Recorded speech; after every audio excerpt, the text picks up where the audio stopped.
right, fight fans, here we go. Spar Star Promotions is proud to present the re-rounds of mixed martial arts in the flyweight division. Once again, our referee in charge of this bout, Alex Smith. And now, introducing to you first, fighting out of the red corner, he is wearing blue trunks. He is training out of Gracie Barra in Costa Mesa and Church Boys Wrestling by way of La Habra. He weighed in 123 pounds. Tonight, he is making his debut. Ladies and gentlemen, introducing Aaron Lafarge.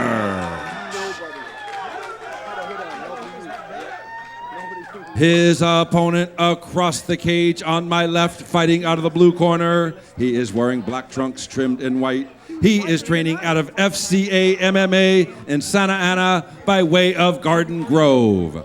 He weighed in 125 pounds. His record, 1 win, 3 losses, with that single win coming by way of submission. Ladies and gentlemen, introducing Yadir, Relentless Perez. All right, fans, here we go. The re-rounds of mixed martial arts in the flyweight division. All right, fight fans, we are underway. Aaron Lafarge and Yadir Perez. The 16th bout, 16 out of 17. Here we go. Touch of the gloves.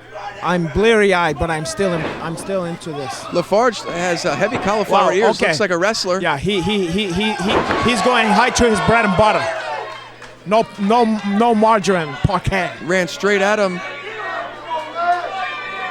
and was able to get the takedown here. Yeah, he need to block the hit. Okay. Now he's in side control there. Unless this kid knows something I don't know, he better let go of that headlock. Yeah, it's wasting energy. Now, guys, this brings up a good point. If he transitions further over in side control, is it possible for him to use a Von Flue in this position? He can use shoulder pressure. Yeah, not with his arm under there. Not with the height arm. Okay, so under the arm's there. trapped. No, okay. Yeah, he needs to utilize that. But this kid actually, you know what? Maybe wait a second now. Now there's some trouble there. Yeah, it looks to be a little bit more of a precarious situation. Yeah, it is. It's very much more of a precarious situation. Oh, that choke is deep and it's right underneath the. Now he should be okay, but you know this kid. Sometimes people have a variation that we don't know. Yeah, I don't think Yadir has that variation. I think he's just holding on. One time somebody almost got me in something like that, but it was like he was digging into my trachea. But it wasn't a choke, it was more like a windpipe crusher.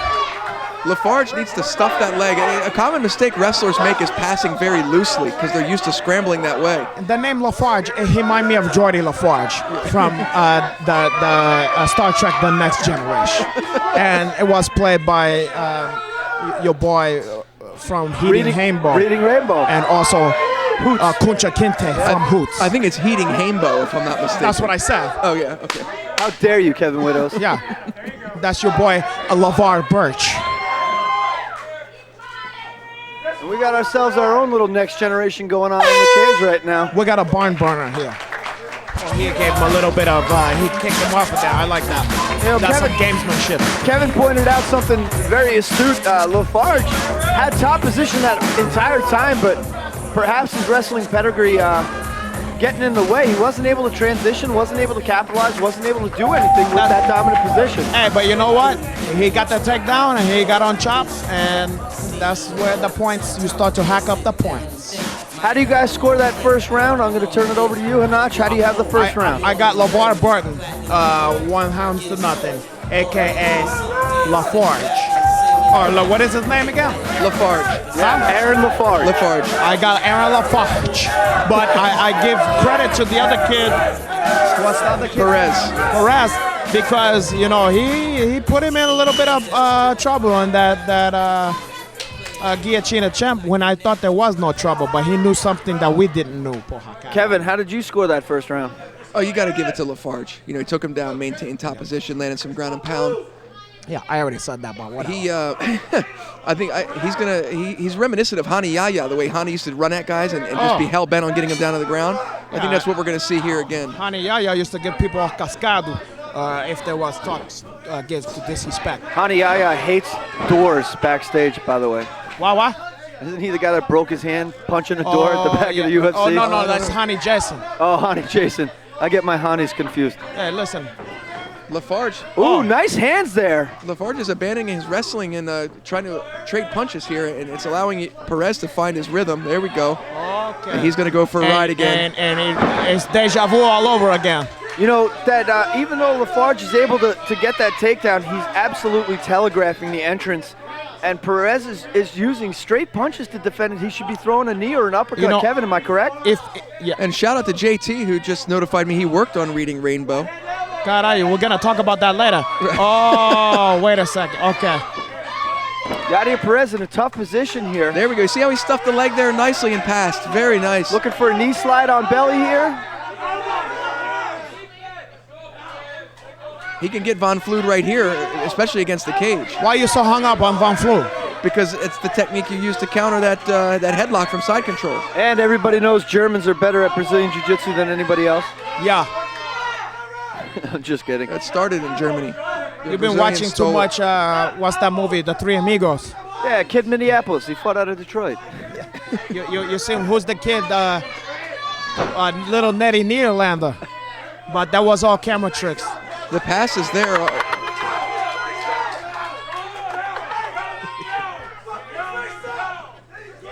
Perez has got to do something to get off his back here. Little Nettie Goes to War reference from Uncle Hanach. Hey, look, you know, if I don't say it, who's going to say it? 10 seconds left in the second round here. Lafarge in dominant position like he was in the first round. Okay, I'm going to change it up. Instead of asking you for your score on this one, you're Yadir Perez's cornerman, Renato Laranja. What are you telling this young man going into the third frame? Well, I tell him, listen, you know, they put Camp Low on for you with Lucchini pouring from the sky to influence you, to give you some energy. And I want you to for those guys, for Sonny Chiba and whatever the other guy's name is, I want you or Gichi Suede, I want you to represent, okay? Because those guys, oh, boy, and I would have got distracted if I was him looking at this stuff that was parading in front of me with those cakes. Kevin, Aaron Lafarge, I'm going to put you in his corner. What are your advice to your fighter, Aaron Lafarge, going into the third round here?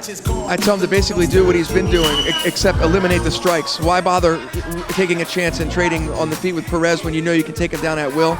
I think he should just run and shoot that double leg like he's been doing. Put him down and grind him out for the decision. Nobody asked you. Somebody get Renato a beer. Third and final round. No more of that once. I got to drive home. And we are underway. Can already see Lafarge changing level. It looks like he wants to shoot. Great job by referee Alex Smith in this one.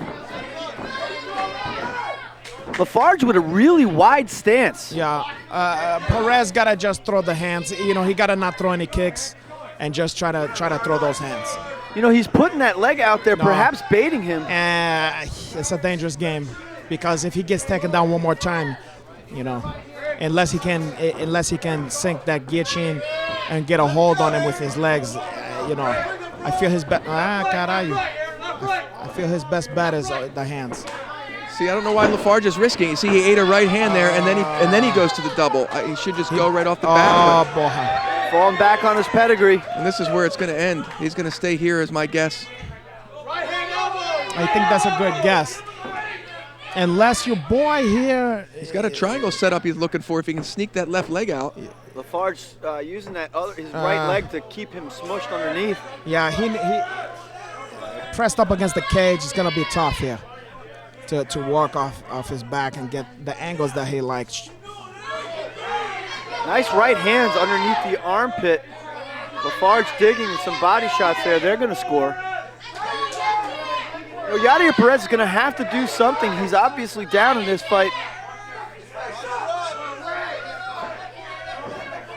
Looking for the ankle sweep. But Lafarge is an absolute love sponge, just all over him. Nice. Oh, big right hand. That was a hard one.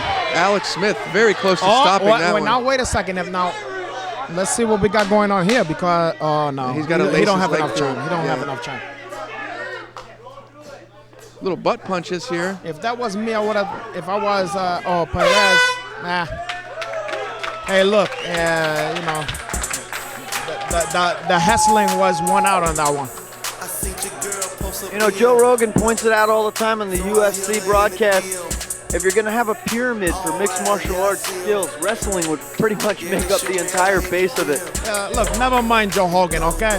What Joe Hogan needs another promotions, shameless promotions. He's already made that his money. And look, who's this kid with the Timberlands who's doing the jive time? He's doing the stuff that Hakeem dance. He heard us talking about Hakeem. If you Google Aaron Lafarge, I got curious to see what his wrestling pedigree is, and Google actually populates it for you, Aaron Lafarge Wrestling. So I'm curious to see where he wrestled. Oklahoma City. Oklahoma City or Oklahoma University? Shit, even Google knows he's a wrestler. Yeah, exactly. It says Oklahoma City University Athletics. So he comes from a collegiate wrestling background, which is obvious. Yeah. Very strong wrestler. Not too shabby. All right, as the judges tabulate the scorecards, veteran ring announcer Jim Fitzgerald is making his way back into the cage momentarily for the official decision. We're going to take our headsets off for a second here, and we will be back with the final fight of the evening, Cody Rondeau versus Matthew Gomez. Stay tuned, ladies and gentlemen. This last one's going to be a hot fire. You are listening and watching Spar Star MMA live from the Hollywood Park Casino in Inglewood, California on the Global Combat Network. Inglewood, up to no good, boy.